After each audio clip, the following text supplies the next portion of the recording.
জীবনের কোনো কষ্ট, কোনো দুঃখকে আল্লাহর থেকে দূরে যাওয়ার কোনো কারণ বানাবেন না। I repeat again, যদি কেউ আপনাকে ছেড়ে চলে যায়, এটাকে আপনি ওয়াসিলা হিসেবে নিয়ে নেন যে আল্লাহ চাচ্ছে আমি তার দিকে ফিরে যাই। এটা একটা ওয়াসিলা, it's a turning point. I have seen a lot of young people যারা চিট হওয়ার পরে আল্লাহর রাস্তায় ফিরে আসছে। I have seen a lot of girls, a lot of women যারা আল্লাহর রাস্তায় ফিরে আসছে চিট হওয়ার পরে, ধোঁকাবাজির শিকার হওয়ার পরে, কেউ ছেড়ে চলে যাওয়ার পরে। অতএব কেউ ছেড়ে চলে যাওয়া, কোনো কষ্ট, হতাশা, এটা যেন আপনাকে আল্লাহর রাস্তা থেকে ডিস্ট্র্যাক্ট না করে দেয়। ইটস আ লেসন যে কেউ আপন নয়, একমাত্র আল্লাহ তাআলা আপন।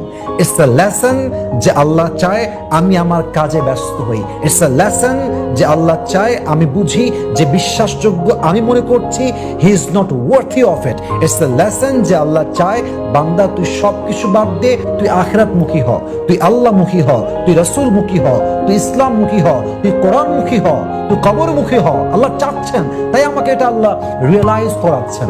আপনি রাজার মতো চিন্তা করেন, মাইন্ড বড় করেন, কোনো কষ্ট দুঃখকে আল্লাহর থেকে দূরে যাওয়ার মাধ্যম বানাবেন না, এটাকে আপনি আল্লাহর কাছে যাওয়ার ওসিলা বানাবেন। দেখবেন যে আপনার মতো স্ট্রং, আপনার মতো হ্যাপি, আপনার মতো প্রফুল্ল, আপনার মতো সুখী, শান্তিতে থাকা মানুষ পৃথিবীতে সেকেন্ড আর কাউকে পাওয়া দুষ্কর হয়ে যাবে ইনশাআল্লাহ তাআলা।